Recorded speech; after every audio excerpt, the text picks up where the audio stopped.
D7 news ప్రేక్షకులకు నమస్కారం.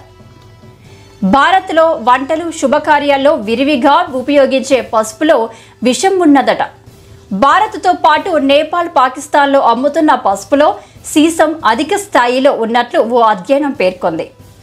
భారత ఆహార నాణ్యత ప్రమాణాల సంస్థ నిర్దేశించిన గరిష్ట పరిమితి ప్రకారం గ్రాము పసుపులో లెడ్ మోతాదు 10 మైక్రోగ్రాములు మించకూడదు. కానీ ఈ అధ్యయనంలో పరిశీలించిన పసుపు శాంపిళ్లలో లెడ్ మోతాదు 1000 మైక్రోగ్రాముల కంటే అధికంగా ఉన్నట్లు తేలింది. భారత్, నేపాల్, పాకిస్తాన్, శ్రీలంకలోని 23 నగరాల నుంచి సేకరించిన పసుపు శాంపిళ్లను ఈ అధ్యయనంలో విశ్లేషించారు. పాట్నా, గువాహటి, చెన్నై, కాఠ్మండు, కరాచీ, ఇస్లామాబాద్, పేషావర్ నగరాల నుంచి సేకరించిన నమూనాల్లో 10 మైక్రోగ్రాముల కంటే అధికంగా లెడ్ ఉన్నట్టు తేలింది. ఫ్రీడమ్ ఎంప్లాయబిలిటీ అకాడమీ, ప్యూర్ ఎర్త్తో కలిసి స్టాన్ఫర్డ్ యూనివర్సిటీ నిర్వహించిన ఈ అధ్యయన వివరాలు సైన్స్ ఆఫ్ ది టోటల్ ఎన్విరాన్మెంట్లో ప్రచురితమయ్యాయి.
ఇలాంటి మరింత ఇంట్రెస్టింగ్ న్యూస్ కోసం చూస్తూనే ఉండండి D7 న్యూస్. ఒక్క నిమిషం ఆగండి. D7 న్యూస్ని లైక్ చేసి, షేర్ చేసి, సబ్స్క్రైబ్ చేయండి. D7 న్యూస్ నిరంతరం ప్రతిక్షణం.